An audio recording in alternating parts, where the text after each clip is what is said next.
করছে বাংলাকে নিতে, এবং জল নেই তিস্তায়, গায়ের জোরে।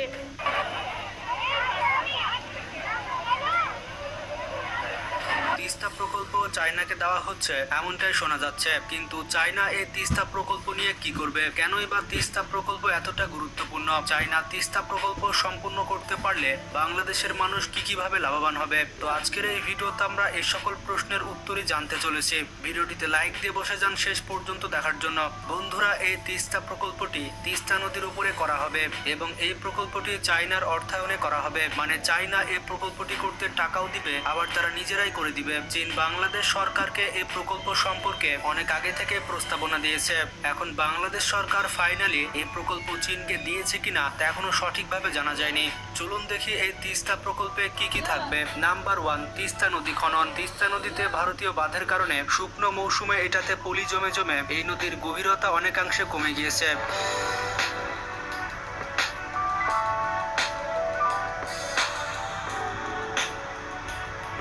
যার কারণে তিস্তা নদীতে পানি ধারণ ক্ষমতা অনেক কম। এই কারণে হঠাৎ করে পানি ছাড়া হলে পানি ধারণ ক্ষমতা কম থাকার জন্য অনেক বেশি বন্যার সৃষ্টি হয়। সুতরাং এই প্রকল্পে তিস্তা নদী খনন করা হবে। বিভিন্ন রিপোর্টে বলা হয়েছে এই তিস্তা নদী 10 মিটার পর্যন্ত গর্ত করা হবে। নাম্বার 2, অ্যান্টি বাঁধ নির্মাণ করা। যেহেতু তিস্তা নদীর উপরে ভারতীয় বাঁধ রয়েছে, যদি তিস্তা প্রকল্প বাস্তবায়ন করা হয়, বাংলাদেশের অংশে তিস্তা নদীর উপরও বড় ব্যারেজ বা বাঁধ নির্মাণ করা হবে, যার ফলে বাংলাদেশ থেকে এই নদীর পানির প্রবাহ নিয়ন্ত্রণ করা যাবে।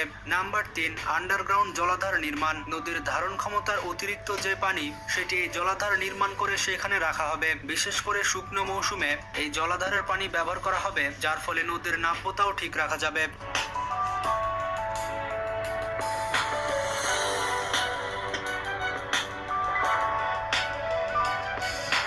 এবং বন্যার সময় নদীর ধারণ ক্ষমতার অতিরিক্ত যে পানি, সেগুলো এই জলাধারে সংরক্ষণ করে রাখা যাবে।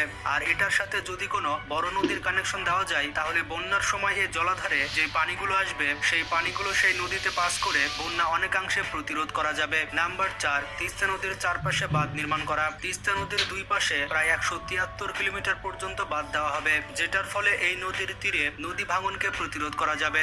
নাম্বার 5, স্যাটেলাইট শহর নির্মাণ। তিস্তা নদীর দুই পাশে প্রস্থ কমিয়ে যে জায়গা বাঁচবে, এই জায়গাগুলোতে স্যাটেলাইট শহর নির্মাণ করা হবে, যেখানে বিশাল একটি আবাসস্থল তৈরি হবে, আর এটি অনেক উন্নত মানের শহর হবে। নাম্বার 6, তিস্তার দুই পাশে রাস্তা নির্মাণ। তিস্তা নদীর উভয় পাশে প্রায় 115 কিলোমিটার রাস্তা তৈরি করা হবে। এই রাস্তা হবে 4 লেনের, যেটার মাধ্যমে যোগাযোগ ব্যবস্থার উন্নয়ন করা হবে। তিস্তা নদীর আরেকটি গুরুত্বপূর্ণ বিষয় হচ্ছে তিস্তা হাইড্রো ইলেকট্রিসিটি। তবে হাইড্রো ইলেকট্রিসিটি থাকবে কিনা সেটা পরিষ্কার করা হয়নি। এই প্রকল্পটির মাধ্যমে পানির স্রোতকে কাজে লাগিয়ে বিদ্যুৎ তৈরি করা যাবে। পানির স্রোতকে কাজে লাগিয়ে 500 থেকে 1000 মেগাওয়াট বিদ্যুৎ উৎপাদন করা যাবে। যদি বাংলাদেশ সরকার চায় হাইড্রো ইলেকট্রিসিটি করবে, তাহলে এটি এই প্রকল্পের সাথে যুক্ত করা যেতে পারে। বন্ধুরা, যেমনটা জানেন, বাংলাদেশ নদীমাতৃক দেশ, আর এদেশে রয়েছে 700টির বেশি নদী। এর মধ্যে তিস্তা হচ্ছে একটি অন্যতম নদী। ভারতের সিকিম থেকে উৎপত্তি হয়ে পশ্চিমবঙ্গ দিয়ে বাংলাদেশে ঢুকেছে এই নদী, আর এই নদীর উপরে বাঁধ তৈরি করেছে ভারত। এই বাঁধের নাম হচ্ছে তিস্তা বাঁধ বা তিস্তা ব্যারেজ। পশ্চিমবঙ্গের জলপাইগুড়ি জেলার গজলডোবাতে এই বাঁধটি তৈরি করা হয়েছে। এই বাঁধটি হচ্ছে 285 ফুট উঁচু। এটির বিদ্যুৎ উৎপাদন ক্ষমতা হচ্ছে 60 মেগাওয়াট। অর্থাৎ এখানে একটি জলবিদ্যুৎ প্রকল্প রয়েছে ভারতের। বাঁধস্থল বর্ষা মৌসুমে পানি থাকলেও শুষ্ক মৌসুমে পানি থাকে কম, প্রায় এখানে চর পড়ে যায়। এই বাঁধের মাধ্যমে পানি আটকে রেখে শুষ্ক মৌসুমে কৃষি কাজে লাগায় পশ্চিমবঙ্গ সরকার। ঠিক একই সময়ে বাংলাদেশে পানির অভাব দেখা যায়, কিন্তু সে সময় বাংলাদেশকে পানি দেয় না ভারত। তাদের ব্যবহার দেখলে মনে হয় এটা যেন তাদের বাপের সম্পত্তি। এই তিস্তা নদীতে ভারতের যেমন অধিকার রয়েছে, ঠিক তেমনি বাংলাদেশের অধিকার রয়েছে। ঠিক যেমন বাবার সম্পত্তির উপরে সন্তানের ভাগ থাকে, কিন্তু ভারত এই নদী নিজের নদী বলে মনে করে, যার কারণে বাংলাদেশের কৃষকদের পানি দেয় না। ফারাক্কা বাঁধের মতো এই তিস্তা বাঁধও শুষ্ক মৌসুমে বাংলাদেশকে পানি দেয় না, আর বর্ষা মৌসুমে হঠাৎ করে বাঁধ খুলে দিয়ে বাংলাদেশের অনেক অঞ্চল ডুবে দেয় ভারত।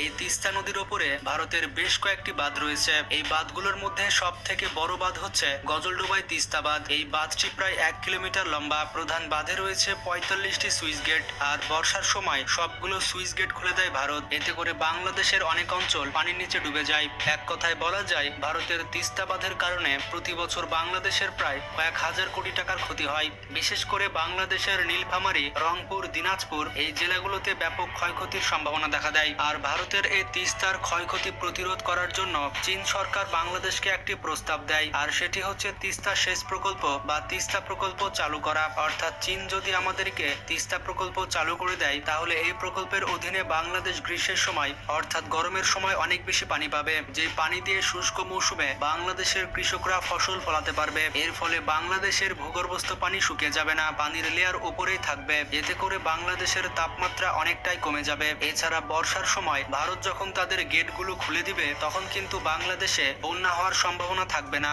কারণ তিস্তা বাঁধের মাধ্যমে আমরা সেই পানিগুলো রুখে দিতে পারবো। তাই ভারত চাইলেও বাংলাদেশে হঠাৎ করে বন্যা সৃষ্টি করতে পারবে না, আবার খরাও সৃষ্টি করতে পারবে না। এতে করে বাংলাদেশের ক্ষয়ক্ষতি অনেক পরিমাণে কমে যাবে। এই তিস্তা প্রকল্পের কাজ অনেক আগে শুরু হওয়ার কথা ছিল, কিন্তু ভারতকে খুশি করার জন্য শেখ হাসিনা সরকার এতদিন এই প্রকল্পের কাজ শুরু করেনি। বিশেষ করে শেখ হাসিনার উচিত ছিল চায়নার সাথে মিলেমিশে এই প্রকল্পটির কাজ অনেক আগেই শুরু করা।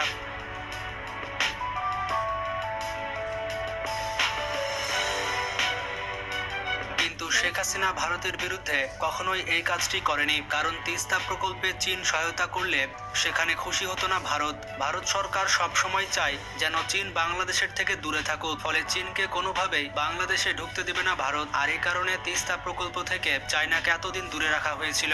শেখ হাসিনা সরকার ইচ্ছা করে এই প্রকল্পটি এতদিন ঝুলিয়ে রেখেছিল।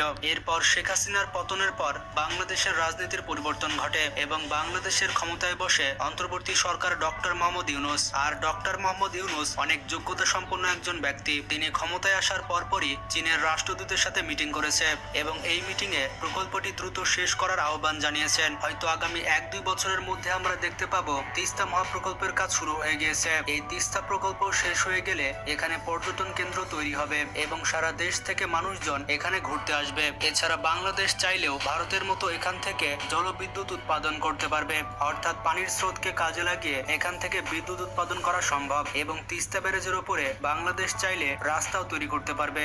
এর ফলে বাংলাদেশের লাভ হবে অনেক। সবকিছু মিলিয়ে বলা যায় এখানে বাংলাদেশের অনেক বড় একটি সম্ভাবনা রয়েছে। এই প্রকল্পটি সঠিকভাবে শেষ হলে উত্তরবঙ্গের মানুষের ব্যাপক কর্মসংস্থান সৃষ্টি হবে, এখানে কৃষিকাজের ব্যাপক প্রসার ঘটবে এবং সেখানে যোগাযোগ ব্যবস্থা বৃদ্ধি পাবে। এছাড়া এখানে নৌ যোগাযোগও বৃদ্ধি পাবে, যেহেতু নদী খনন করে নদীর গভীরতা বাড়ানো হবে। তো আপনারা কারা কারা চান যে তিস্তা প্রকল্প চায়নাকে দেওয়া হোক? আপনার মতামত কমেন্ট করে জানান। ভিডিওটি বেশি বেশি শেয়ার করে বন্ধু বান্ধব এবং আত্মীয় স্বজনদের জানিয়ে দিন। তো ভালো থাকবেন, নিজের খেয়াল রাখবেন আর দেশকে ভালোবাসবেন।